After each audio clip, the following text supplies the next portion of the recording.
Radhe Radhe. Hello guys, आप सब कैसे हो? प्लीज़ मुझे कमेंट करके बताना। और आई होप आप अच्छे होंगे। तो गाइस, मैं अर्की चैनल में आप सभी का तहे दिल से स्वागत है। और ये यहाँ पर देखिए पिचकारी चला रहा है और इसने ली थी यहाँ पर। वहाँ ना उधर बहुत धूप थी ना, तो इस वजह से मैं थोड़ा आगे आ गई थी। 15 से 20 कदम करीबन में आ गई थी यहाँ पर। तो इधर है ना थोड़ी सी रख भी थी और यहाँ पर हमें बहुत वेट करना पड़ा था। और आखिर में फिर हमको बस नहीं मिली थी। मतलब आ तो रही थी, पूरी भर भर के आ रही थी। और ये पहली बार ऐसा हुआ था 11 साल में जो मुझे यहाँ से बस नहीं मिली थी। तो मुझे फिर बस स्टैंड जाना पड़ा था, क्योंकि जहाँ से हम बैठती हूँ ना हर बार, तो वो यहाँ पर बस स्टैंड नहीं है। यहाँ से गुजर के जाती है हमारे घर की तरफ से, तो इस वजह से। और वहाँ भी मुझे बस स्टैंड पे नहीं मिली थी बस। तो मुझे ये छोटा है ना, छोटे छोटे टम्पू है ना, ये चलते हैं। और यहाँ पर ये देखिए लौट के मैं उधर ही रास्ते पर आ रही हूँ। ये स्टेशन है और ये हमारे घर के पास ही है बिल्कुल।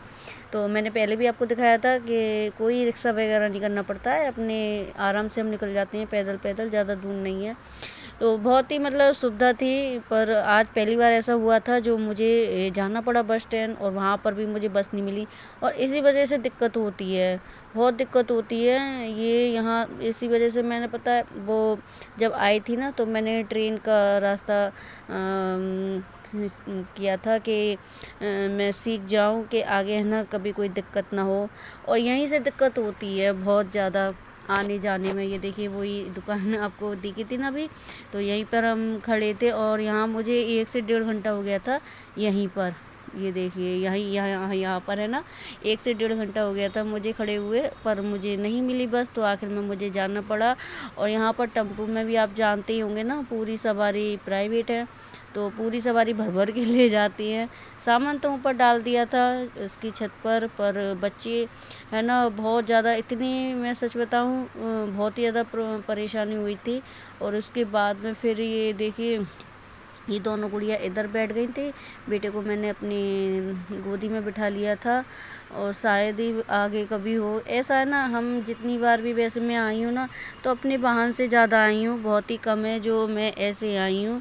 और ख़ासकर जब ये आती है ना, तो अपने वाहन से ही आती हैं, या तो स्कूटी मोटरसाइकिल से या 4 व्हीलर से, क्योंकि उनको पता है बहुत परेशानी होती है। ये है ना 2 एक ही बार ऐसे आए होंगे, क्योंकि इन्हें बहुत ज़्यादा वो होती है। और इसी वजह से मैं बच्चों को भी डांट रही थी, मैं नहीं मत जाओ, क्योंकि दिक्कत होती है। और फिर एक दिन रहकर और दूसरे दिन आना है ना, आना जाना। पर बच्चे भी नहीं माने, और साथ में मम्मी और भैया भी बोले कि नहीं लेके आ जाओ, बच्चे बहुत दिन से नहीं आए हैं। और यहाँ देखिए बच्चे खा रहे हैं पूड़ी। और वहाँ मैं सिकंदर राव से बस, जितनी मुझे दिक्कत हुई थी ना, तो वो सिकंदर राव ही तक हुई थी। उसके बाद में मुझे जैसे ही मैं उतरी ना टेम्पो में से, तो मुझे ये पूरी एक सीट वाली ही खाली मिल गई थी, और जस्ट मिल गई थी बस। तो यहाँ हम आराम से आए थे। और भाभी ने जो पूड़ियाँ सेकी थी ना, तो अब बच्चों को भूख भी लगी आई थी, तो ये खा रही हैं। और अचार लेके आई थी, मैं सब्जी नहीं लेके आई थी।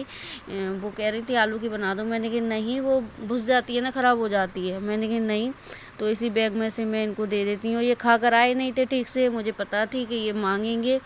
और बाद में पता है, मुझे पता नहीं थी कि ये बस रुकेगी। ऐसा लंबी रूट की जो बस आती है ना, तो वो रुक कर जाती हैं ये चाय वगैरह की वजह से। कहीं पे अपना स्टॉप मतलब कि करती हैं। तो यहाँ पर ये देखिए मैं जूस लेती हूँ गन्ने का। बच्चों को बहुत गर्मी लग रही थी, तो अच्छा हुआ था रुक भी गई थी। मतलब सिकंदर राव से जो बैठी थी ना, तो 10 से 15 मिनट ये आगे चली होगी बस, फिर ये यहाँ पर रुक जाती है। तो यहाँ मैं गन्ने का जूस लेती हूँ। तो यहाँ मैंने 2 गिलास लिए थे, मुझे पता थी बेटा पिएगा नहीं, तो 3 गिलास मैंने, एक खाली ले लिया था, उसको दिया मैंने बनाकर, पर नहीं पिया उसने। तो दोनों गिलास एक एक गुड़िया ने पी ली थी ये। और यहाँ पर ये दूसरी जगह ये भेलपूरी सब चीज़ें मिल रही थी। तो मेरा मन कर आया था भेलपूरी खाने का पूड़ियों के साथ में। तो यहाँ मैं भेलपूरी ले आती हूँ।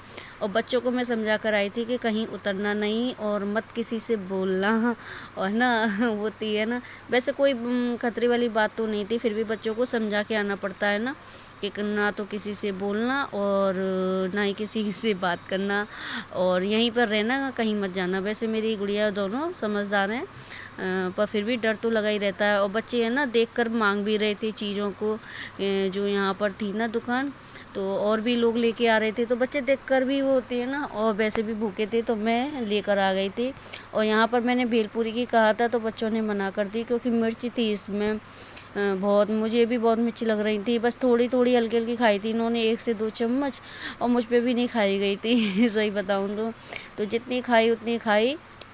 उसके बाद में फिर मैंने नहीं खाई, और एक पूड़ी खाई थी मैंने इसके साथ में। और पूरा सफ़र ऐसे ही निकल गया। और बोतल है ना, घर से तो भर के लेके आए थे, वो खाली हो गई। तो यहाँ पर एक नल भी था पास में, तो मैं फिर से बोतल भर कर लेकर आ गई। और रास्ते भर में एक बात सोचती हुई आई थी, क्योंकि जब मैं, आपको याद होगा मैंने ब्लॉग डाला था शादी का, जब मैं गई थी मथुरा और अलीगढ़ की, मैंने जो शादी की थी ना, तो घर इतना गंदा जो कभी मुझे कभी नहीं मिला। तो मैं, पता है, मुझे अंदर ही अंदर घबराहट भी हो रही थी, और पूरी रास्ता मैं सोचती हुई आई कि मुझे फिर से घर गंदा ना मिले।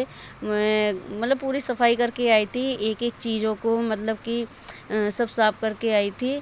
तो मैं सोच तो रही थी कि कहीं मुझे फिर से गंदा ना मिले। बच्चे साथ में थे, पहले मैं सोच भी रही थी कि बच्चे, क्योंकि दोनों गुड़िया को जब मैं छोड़ कर आई थी तो बच्चे भी कर देते थे गंदे, क्योंकि वो भी पार्टी वगैरह में गए थे जब, और उनका भी सामान सब बिखरा हुआ, बहुत ही गंदा, इतना गंदा मिला था कि मुझे कभी नहीं मिला। तो पूरे रास्ता मुझे घबराहट भी हो रही थी, पर नहीं, आपको दिखा दूँ मैं घर आ चुकी हूँ। तो मैंने सोचा कि जो मैं आपको बता रही थी तो दिखा भी दूँ। पूरा घर एकदम क्लीन, जैसा मैं छोड़ गई थी ना तो वैसा ही मुझे मिला। तो मैं जो घबरा रही थी ना, मुझे बहुत ज़्यादा खुशी हो रही थी। और यहाँ पर जो मैं गई थी ना, तो चिप्स पापड़ बनाए थे, तो यहाँ पर मैं रख गई थी ये बड़े बड़े टब में और इसमें, तो वो भी मुझे ऐसे के ऐसे मिले। तो मेरा ये ब्लॉग आपको कैसा लगा प्लीज़ मुझे कमेंट करके बताना। तो बस इतना ही।